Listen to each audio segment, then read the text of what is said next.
তার বোন ঢাকাতেই নাই, সেই বোনকে সে দেখতে পাচ্ছে তার ছাদে দোলনায় দোল খাচ্ছে। সে যখন নামাজ পড়তে যায় তখন সে সূরা ভুলে যেতে থাকে। এই ধরনের অদ্ভুত ঘটনাগুলো ঘটতে থাকে এবং লাইট জ্বালানোর আগ পর্যন্ত তার কাছে মনে হচ্ছিল যে রুমে তার মা আছে। লাইট জ্বালানোর পরে রুমে কেউ নাই, সব সব স্বাভাবিক।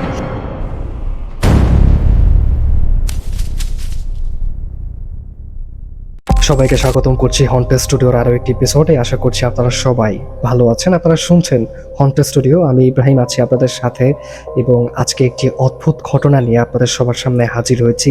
আশা করব আজকের এপিসোডটি আপনাদের সবার অনেক বেশি ভালো লাগবে। আপনারা যারা যেখান থেকে আমাদের হন্টেড স্টুডিও শুনছেন কমেন্ট করে জানিয়ে দিন কেমন লাগছে আমাদের ঘটনাগুলি, কেমন লাগছে আমাদের এপিসোডগুলি, এবং আপনার জীবনেও যদি এই ধরনের ভয়ানক ঘটনা থেকে থাকে অবশ্যই কমেন্ট করে জানিয়ে দিন এবং ইমেল করুন আপনার ঘটনা নিয়েই আমাদের সামনের এপিসোডগুলো আমরা সাজাবো। আজকে যে ঘটনাটা শেয়ার করব সেই ঘটনাটা আমারই এক বন্ধুর কাছ থেকে কিছুদিন আগে শোনা, যে ঘটনাটা আপনাদেরকে আমি আসলে আজকে শোনাবো। আশা করব আপনাদের এই ঘটনাটা অনেক বেশি ভালো লাগবে। তার নাম আমি আসলে প্রকাশ করতে চাচ্ছি না, কারণ সেই মানা করেছে তার নাম বলতে। আমি সরাসরি তার ঘটনায় চলে যাব। তার ঘটনাটা খুবই অদ্ভুত এবং খুব ইন্টারেস্টিং, এবং সবচেয়ে আজব যে তার ঘটনাটার মধ্যে আমার কাছে লেগেছে সেটা হচ্ছে যে তার বাসার মানুষদের মধ্যে একজনকে বারবার দুই জায়গায় দেখা, মানে একই মানুষকে সে জানে যে সেই মানুষটা এক জায়গায় আছে, তাকে আরেক জায়গায়, সেম মানুষটাকে আরেক জায়গায় দেখতে পাওয়া। এই ঘটনাটার অনেকবার তার বাসায় রিপিট হয়েছে এবং বেশ কিছুদিন ধরেই এই ঘটনাগুলি সে ফেস করছে। এক রাতের কথা বলি, রাত তখন খুব সম্ভবত 2টার দিকে হবে। 2টার দিকে সে পানি খেতে ডাইনিং স্পেসে যায় এবং তখন রাত 2টার দিকে, গভীর রাত, ডাইনিং স্পেসে সে পানি খেতে যায়। তখন তার মার সাথে তার দেখা হয়। সে দেখলো তার রুম থেকে তার মা বের হয়েছে। তার মা তাকে জিজ্ঞেস করলো যে রাতের খাবার দিবে কিনা। বিষয়টা খুবই অদ্ভুত লাগলো তার কাছে, কারণ সে জানে, তার মা খুব ভালো করেই জানে যে রাতের খাবার সে অলরেডি খেয়ে ফেলেছে, কারণ রাত তখন 2টা, সে 10টার মধ্যেই ডিনার সেরে ফেলে। তার থেকেও অদ্ভুত যে বিষয়টা লাগলো তার কাছে, যে সে যখন উত্তর দিতে গেল, তার মা তার উত্তর না শুনেই বারান্দার দিকে চলে গেল। এই বিষয়টা তার কাছে একটু খটকা লাগলো, যে তার উত্তরটাও শোনার প্রয়োজন মনে করে নাই। মানে খুবই অ্যাবনর্মাল আচরণ তার মার কাছ থেকে সে পেল।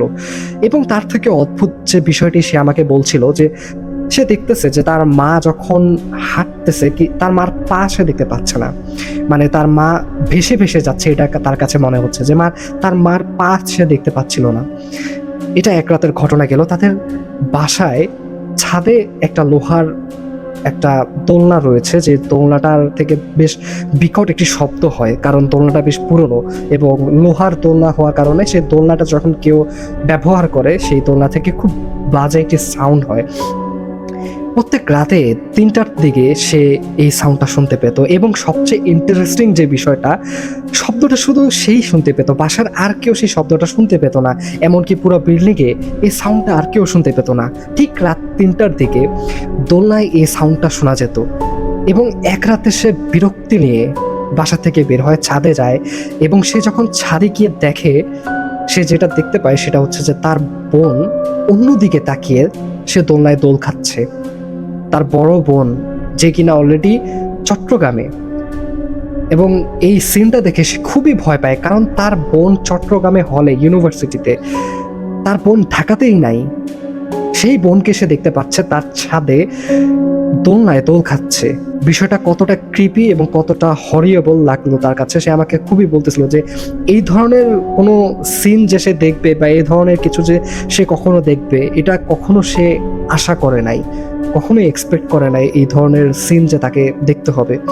এবং এই ধরনের অদ্ভুত ঘটনা বাসায় চলতেই থাকে, এবং বাসায় সে জানায় যে এরপর থেকে তার বাসায় তার বাবা মা অসুস্থ হতে থাকে, এবং সে বিজনেস করতো রাতে, এবং বিজনেস শেষে রাতে যখন তার কাজ শেষ হতো, সে শেষ করে নামাজ পড়তো, তাহাজ্জুদের নামাজ পড়ার সময় এক রাতের ঘটনা। তার কাছে মনে হচ্ছে যে সে যখন নামাজ পড়ছে তার পেছনে কেউ দাঁড়িয়ে আছে, কেউ হাঁটাহাঁটি করছে, আবার মাঝে মধ্যে কেউ ছোটাছুটি করছে। এই ধরনের সাউন্ড সে পেত, এবং এই জিনিসটা তার কাছে মনে হতো যে ঠিক তার পেছনেই কেউ দাঁড়িয়ে আছে, কিন্তু এটা আসলে সম্ভব না। কারণ তার বাসার দরজা লাগানো থাকে। সে যখন নামাজ পড়তে যায় তখন সে সূরা ভুলে যেতে থাকে। এই ধরনের অদ্ভুত ঘটনাগুলো ঘটতে থাকে এবং তার বাসার দরজা কিন্তু লাগানো, তার রুমের গেট লাগিয়ে সে নামাজ পড়ে। এইটা অসম্ভব যে তার পেছনে কেউ থাকবে, তার পেছনে কেউ আসবে। আরেক রাতের ঘটনা, এবং ওই ঘটনার পর থেকে আসলে বিষয়টা সিরিয়াসলি নিতে থাকে আমার ফ্রেন্ড। সে একদিন তার বাসায় আসে এবং সে সেই রাতে খুব তাড়াতাড়ি ঘুমিয়ে যায়। যখন ঘুম থেকে উঠে তখন তার কাছে মনে হয়, হঠাৎ তার ঘুম ভেঙে যায় এবং সে যখন ঘুম থেকে উঠে তার কাছে মনে হয় তার মাথায় তার মা হাত বুলিয়ে দিচ্ছে। এবং প্রথম বিষয়টাকে সে খুব নর্মালি নেয়, এটা খুব অস্বাভাবিক কিছু না, প্রায় রাতে তার মা তার মাথায় হাত বুলিয়ে দেয়। কিন্তু সেদিন বিষয়টা খুবই অদ্ভুত ছিল, কারণ প্রথমত বিষয়টা রাতে ঘটতেছে, গভীর রাতে, যে রাতে সে দরজার ছিটকিনি লাগিয়ে ঘুমায়। সে তার রুমে কেউ থাকে না, তার মা আলাদা রুমে থাকে।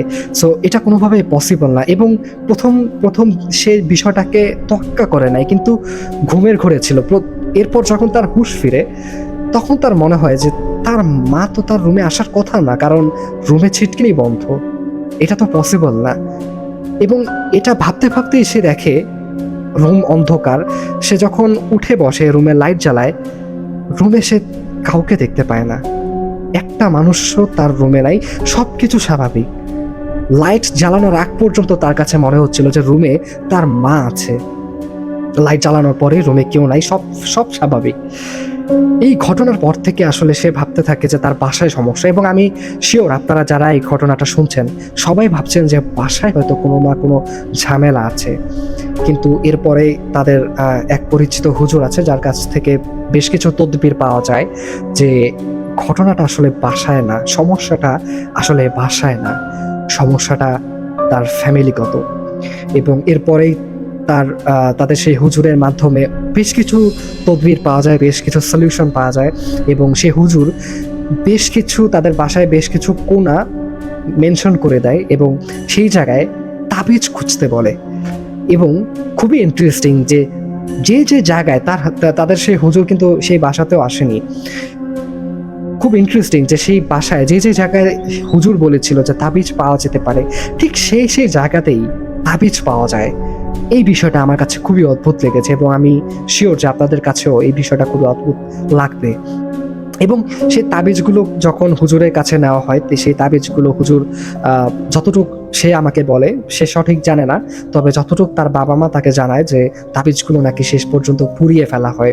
এবং জানা যায় যে তাদের আত্মীয় স্বজনের মধ্যে, স্পেশালি তাদের গ্রামের আত্মীয় স্বজনের মধ্যে কেউ তাদের ফ্যামিলির উপর একটি কালো জাদু বা ব্ল্যাক ম্যাজিক করেই যাচ্ছে এবং বেশ কয়েক বছর ধরে করে যাচ্ছে। এতদিন বিষয়গুলো নর্মাল ছিল, বাট ঘটনাগুলো যখনই বাড়তে থাকে তখনই এই ধরনের অস্বাভাবিক ঘটনাগুলো ঘটতে থাকে তার সাথে, তার পরিবারের সাথে। এবং তার বাবা মা প্রতিনিয়ত অসুস্থ হতে থাকে, বড় বড় অসুখ হতে থাকে তাদের। এবং আমার ফ্রেন্ড, সে যে ব্যবসাটা করতো, সে যে বিজনেসটা করতো, সেখানেও সে প্রচুর লস খেতে থাকে এবং প্রতিনিয়ত ডাউনফলে যেতে থাকে তার লাইফ।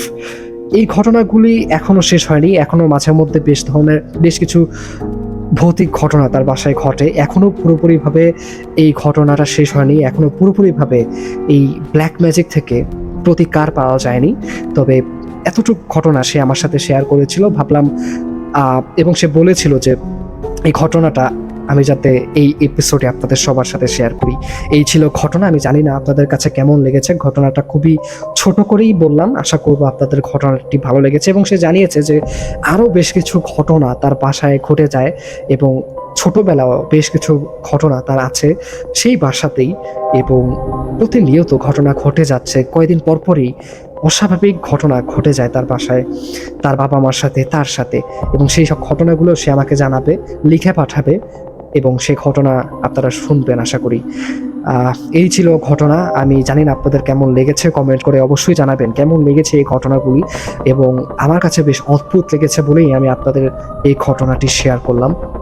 এবং আজকে আমার মতো করে এই ঘটনাটা আপনাদের সবাইকে বললাম। আজকে কোনো ইমেল পড়লাম না, কোনো ভিডিও দেখালাম না, কোনো ভয়েস ক্লিপ শোনালাম না। জানি না আপনাদের কেমন লেগেছে আমার কণ্ঠে এই ঘটনাটি। কমেন্ট করে অবশ্যই জানাবেন। আমি আজকের মতো এখানেই শেষ করব। সবাই ভালো থাকুন, সুস্থ থাকুন এবং আপনার জীবনেও এই ধরনের ঘটনা থেকে থাকলে অবশ্যই ইমেল করুন। আপনি চাইলে ভিডিও করেও আপনার ঘটনা আমাদেরকে পাঠাতে পারেন। আপনার ঘটনা আমাদের এপিসোডে শেয়ার হবে। আমি আজকের মতো এখানেই শেষ করব।